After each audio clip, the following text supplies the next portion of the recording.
I'm going to be talking about bodies in pain, and I'm conscious I've got a penultimate slot before lunch.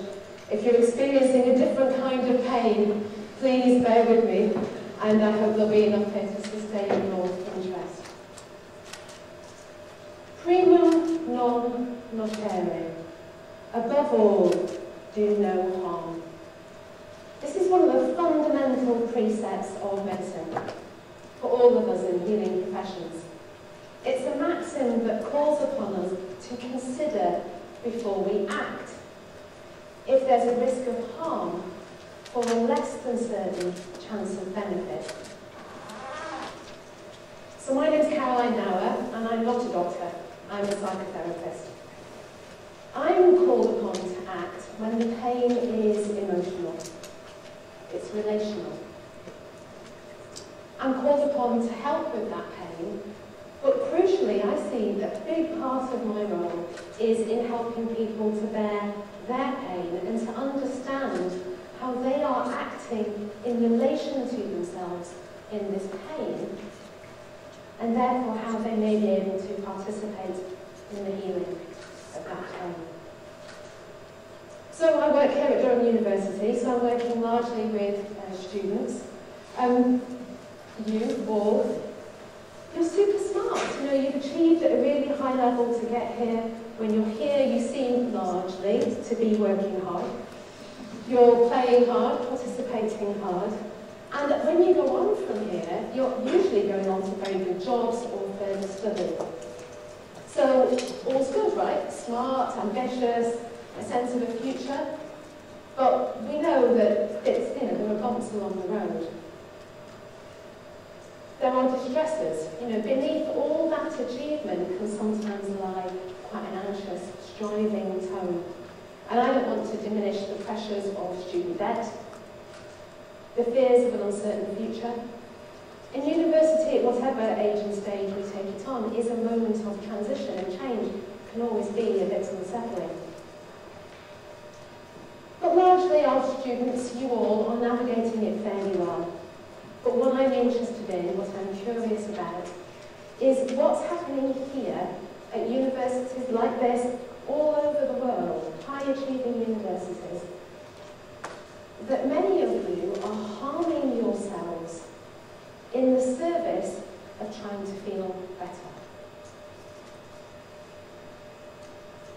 Now, I don't want to stigmatise anyone. We're talking about quite a large number of students who engage in this. Now, self-harm, of course, is private. That's often the point. It's a private act to manage pain. So the data's not clear. But across the UK and in the audited young adults, it was estimated that about 1 in 7 16 to 24-year-olds have ever harmed themselves in the service of feeling better. Now, we have a more diverse population here at Durham. We've got many international students, so we're not just talking about the UK young people. And we also, of course, have more than 16 to 24-year-olds. So the data's not clear, but we would certainly say in the counselling service we know of 3% of their students who are harming themselves. I think the real figure is likely to be in the order of sort of 1 in 10. Now, if that's 1 in 10 of the student body, that also means a proportion of you here in this room may have harmed yourself in the service of feeling better. And I don't want you to feel in any way embarrassed or ashamed by how I'm going to talk about this. It's crucially important. We are all doing things all the time to make ourselves feel better. We're all trying to shift our mood from one state to another, and that might be reaching for a friend or watching a film, it might be going for a run, it might be a decent bottle of red, it might be ice cream, it might be music. Whatever we're doing, we're all doing something to shift our mood. So is deliberate self-harm just another one of those things? Is it something to be concerned about? Should I be concerned about it working here in student services? Well, I am, and I'm concerned for 2 reasons. The first is that whilst sometimes relatively harmless, self-harm can be a risky business. sometimes more harm is inflicted than was actually intended. And that's often the case where alcohol or drugs are involved. So that concerns me. And then the second is that research is showing that whilst not for everyone, but for some people, normalising that it's okay to hurt oneself may be but one step along a path towards the ultimate injury upon the self, which is to take one's own life. So I'm concerned. And whilst thousands of years of human culture suggest that pain is part of the human condition, self-harm as a way of managing that is a relatively new phenomenon. And it certainly wasn't anything like the levels that we're currently seeing. When I was at university in the early 90s, I know what you're thinking, child genius. But did I just have a particularly well-adjusted circle of friends? I think not. I don't know that any of us were self-identified as well-adjusted at that moment in our lives. We just had different ways of managing feelings. Differences are okay, but where there's risk, we need to take a closer look. So let's look at bodies in pain. So I said, I'm a psychotherapist, right? This is the usual setup. Psychotherapy, we're often called the talking therapist. It's called the talking cure. And this is what we do. We do a lot of sitting and talking. People come because they want to be heard, they want to feel heard. And what goes on in these exchanges is a really rich exchange, a rich communication through language of our pain to create stories and new meanings. Fabulous. The talking works. I love the talking. The talking cure. But early on in my career, I became really interested in the non-verbal bits. I watch as much as I listen. Because what I see when my patients or clients come into therapy is there's a huge amount going on at a bodily level. And now for some people, it might be that what I see is that there's a kind of an incongruence between what's going on. They might say, I'm really looking forward to whatever else is coming on this week. And there's a mismatch between what's coming out verbally and what's going on in the body. But for other people, it's almost as if the very difficulties they're describing are almost as a kind of trapped in a kind of muscle memory in the body. Maybe the body is in quite a chronic state of a lack of tone and a sense of defeat. Maybe there's trapped in anxiety and unbearable tension. The other thing that I noticed, and that's fueled my curiosity as a therapist ever since, is that when people start to talk about feeling better, they move differently. It's really interesting. They either move with kind of a bit more congruence, so there's a bit more of a fit between what they're saying and how they're moving. But certainly there's more fluidity. There's more of a sense of feeling something, allowing that feeling, and then it can move on. We find that posture changes, someone might kind of open up a little bit, or habitual gesture becomes a little less marked, but there's certainly more fluidity. I'm interested in that fluidity, that allowing of feelings and allowing them to move on. It's as if there's a kind of, if there are sort of relationships between different parts of our experiences, between our hearts and our minds and our bodies, they're kind of getting on better, right? They're listening to each other, responding to each other, reflecting each other, dare I say, even enjoying each other. If they were in a cohabiting relationship, one of them's putting the bins out without needing to be asked. It's a functioning relationship, it's going well. That's one of the wonderful things that can unfold in therapy. So what's happening in self-harm? That's a way of being in relation to oneself. When I listen to people who come to therapy, what they will describe is as if they feel that their feelings in their bodies are out of control. They might describe that moment when they take a position of self-harm towards themselves, that emotional pain is kind of distracted from, that the physical pain seems easier to manage than the emotional pain, and so it can override. Now, I'm not a physiologist, and I'm not going to talk today about whether there's a different kind of pain that goes on. Because as a relational psychotherapist, I'm interested in self-harm as a relational act. This is a part of the self acting in relation to oneself. Could it be that part of the difference in the felt sense of that pain is that it's a pain that they're actually doing? Is there something about agency? So, and I use the word agency when we think about that in psychology or philosophy. We're talking about the capacity we have to affect something. That might be to have an impact upon ourselves or another person, to change a situation. It's a fundamental human need, I think, to feel that we can impact something. In self-harm, a part of the self is having an impact upon the other. We might think of it as an expression of agency. Well, or power. I mean, power is an interesting word because it looks actually quite oppressive. There's this powerful, armed, I'm having my imaginary blade here, the powerful armed part of the self is overpowering a relatively weaker part of the self, who in that moment is overwhelmed, unmanageable feelings, unable to defend itself, certainly against the attack from the other. So power and powerlessness, it's almost as if in self-harm we're simultaneously both at the same time.